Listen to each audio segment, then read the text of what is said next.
Last year, I spent 6 months participating in what I was told was a psychological experiment.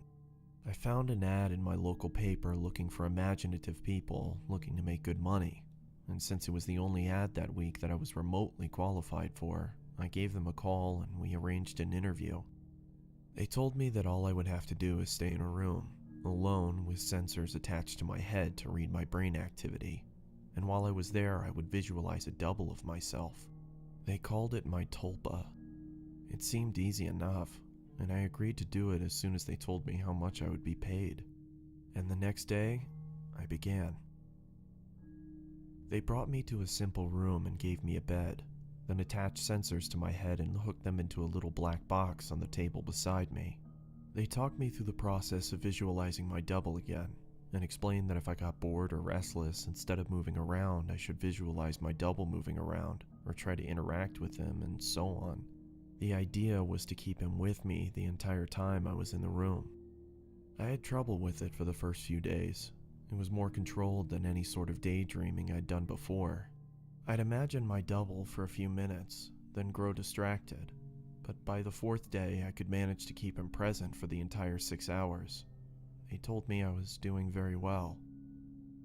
The second week they gave me a different room with wall-mounted speakers. They told me they wanted to see if I could keep the Tulpa with me in spite of distracting stimuli. The music was discordant, ugly, and unsettling, and it made the process a little more difficult, but I managed nonetheless.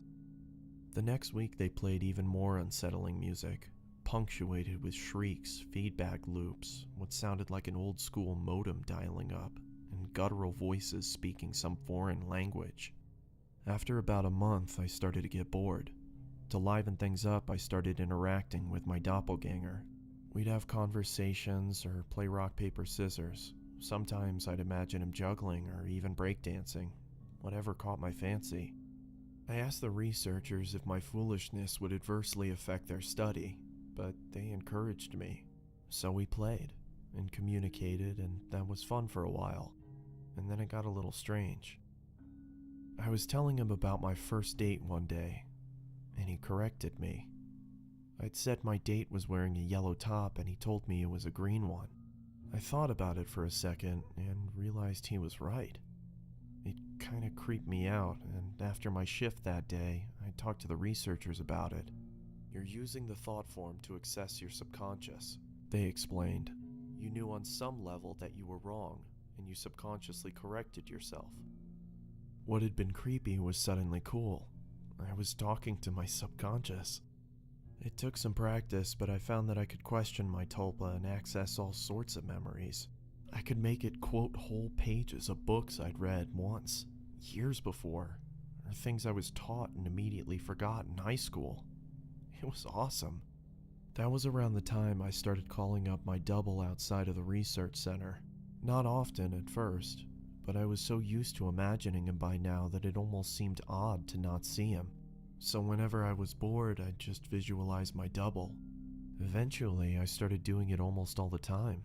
It was amusing to take him along, kinda like an invisible friend. I imagined him when I was hanging out with friends or visiting my mom. I even brought him along on a date once. I didn't need to speak aloud to him, so I was able to carry out conversations with him and no one was the wiser. I know how strange that sounds, but it was fun. Not only was he a walking repository of everything I knew and everything I had forgotten, he also seemed to be more in touch with me than I did at times. He had an uncanny grasp of the minutiae of body language that I didn't even realize I was picking up on. For example, I thought the date I brought him along on was going badly, but he pointed out how she was laughing a little too hard at my jokes and leaning towards me as I spoke, and a bunch of other subtle clues I wasn't consciously picking up on. I listened, and let's just say that the date went very well. By the time I'd been at the research center for 4 months, he was with me constantly. The researchers approached me one day after my shift and asked me if I'd stopped visualizing him. I denied it, and they seemed pleased. I silently asked my double if he knew what prompted that, but he just shrugged it off. So did I. I withdrew a little bit from the world at that point. I was having trouble relating to people. It seemed to me that they were so confused and unsure of themselves, while I had a manifestation of myself to confer with. It made socializing awkward. Nobody seemed to be aware of the reasons behind their actions, why some things made them mad and other things made them laugh. They didn't know what moved them, but I did. Or at least, I could ask myself and get an answer. A friend confronted me one evening. He pounded at the door until I answered it, and came in fuming and swearing up a storm. "You haven't answered my call in weeks, you dick!" He yelled. "What is fucking going on?" I was about to apologize to him and probably would have offered to hit the bars with him that night, but my Tulpa grew suddenly furious. "Hit him," it said, and before I knew what I was doing, I had. I heard his nose break. He fell to the floor and came up swinging, and we beat each other up and down my apartment. I was more furious than I had ever been, and I was not merciful. I knocked him to the ground and gave him 2 savage kicks to the ribs, and that was when he fled, hunched over and sobbing. The police were by a few minutes later, but I told them that he was the instigator, and since he wasn't around to refute me, they let me off with a warning. My Tulpa was grinning the entire time. We spent the night crowing about my victory and sneering over how badly I'd beaten my friend. It wasn't until the next morning when I was checking out my black eye and cut lip in the mirror that I remembered what had set me off. My double was the one who'd grown furious, not me. I'd been feeling guilty and a little ashamed, but he'd goaded me into a vicious fight with a concerned friend. He was present, of course, and knew my thoughts. "You don't need him anymore. You don't need anyone else," he told me, and I felt my skin crawl. I explained all this to the researchers who employed me, but they just laughed it off. "You can't be scared of something that you're imagining," one told me. My double stood beside him and nodded his head. Then he smirked at me. I tried to take their words to heart, but over the next few days I found myself growing more and more anxious around my Tulpa, and it seemed that he was changing. He looked taller and more menacing. His eyes twinkled with mischief, and I saw malice in his constant smile. I decided that no job was worth losing my mind over, and if he was out of control, I'd put him down. I was so used to him at that point that visualizing him was an automatic process, so I started trying my damnedest to not visualize him. It took a few days, but it started to work somewhat. I could get rid of him for hours at a time, but every time he came back, he seemed worse. His skin seemed ashened, and his teeth more pointed. He hissed, gibbered, threatened, and swore at me. The discordant music I'd been listening to for months seemed to accompany him everywhere. Even when I was at home, I'd relax and slip up, no longer concentrating on not seeing him, and he'd be there, along with that howling music. I was still visiting the research center and spending my 6 hours there. I needed the money, and I thought they weren't aware that I was now actively not visualizing my Tulpa. I was wrong.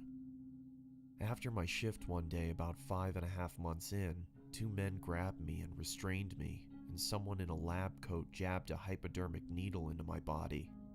I woke up from my stupor back in the room, strapped into the bed with the music blaring and my doppelganger standing over me, cackling. He hardly looked human anymore. His features were twisted and his eyes were sunken in their sockets and filmed over like a corpse's. His hands were twisted and the fingernails were like talons. He was, in short, fucking terrifying. I tried to will him away, but I just couldn't seem to concentrate. He giggled and tapped the IV in my arm. I thrashed in my restraints as best I could, but could hardly move at all. "They're pumping you full of the good shit, I think. How's the mind? A little fuzzy?" He leaned closer and closer as he spoke. I gagged. His breath smelled like spoiled meat. I tried to focus, but couldn't banish him. The next few weeks were terrible. Every so often, someone in a doctor's coat would come in and inject me with something or force-feed me a pill. They kept me dizzy and unfocused, and sometimes left me hallucinating or delusional. My thought form was still present, constantly mocking. He interacted with, or perhaps caused, my delusions. I hallucinated that my mother was there scolding me. and then he cut her throat and her blood showered me. It was so real I could taste it. The doctors never spoke to me.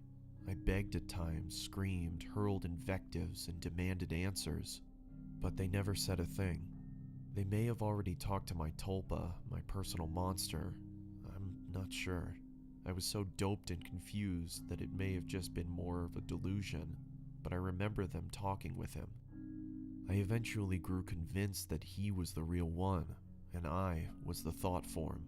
He did encourage that line of thought at times, mocked me at others. Another thing that I pray was a delusion was that he could touch me. More than that, he could hurt me. He'd poke and prod at me if he felt I wasn't paying enough attention to him. Once, he grabbed my testicles and squeezed until I told him I loved him. Another time, he slashed my forearm with one of his talons. I still have a scar. Most days I can convince myself that I injured myself and just hallucinated that he was responsible. Most days. Then one day, while he was telling me a story about how he was going to gut everyone that I loved, starting with my sister, he paused. A querulous look crossed his face and reached out and touched my head. He stayed still for a long moment and then smiled. "All thoughts are creative," he told me. Then he walked out the door. 3 hours later, I was given an injection and passed out. I awoke unrestrained. Shaking, I made my way to the door and found it unlocked. I walked out into the empty hallway and then ran. I stumbled more than once, but I made it down the stairs and out into the lot behind the building. There I collapsed, weeping like a child. I knew I had to keep moving, but I couldn't manage it. I got home eventually. I don't remember how. I locked the door and shoved a dresser against it, took a long shower and slept for a day and a half. Nobody came for me in the night, and nobody came the next day or the one after that. It was over. I'd spent a week locked in that room, but it felt like a century. I'd withdrawn so much from my life beforehand that nobody had even known I was missing. The police didn't find anything. The research center was empty when they searched it, and the paper trail fell apart. The names I'd given them were aliases. Even the money I'd received was apparently untraceable. I recovered as much as one can. I don't leave the house much, and I have panic attacks when I do. I cry a lot and I don't sleep much, and my nightmares are terrible. It's over. I survived. I used the concentration those bastards taught me to convince myself that. It works. Sometimes. Not today, though. 3 days ago, I got a phone call from my mother. There's been a tragedy. My sister's the latest victim in a spree of killings, the police say. The perpetrator mugs his victims and then guts them. The funeral was this afternoon. It was as lovely a service as a funeral can be, I suppose. I was a little distracted, though. All I could hear was music coming from somewhere distant. Discordant, unsettling stuff. It sounded like feedback and shrieking, and a modem dialing up. I hear it still. A little louder now.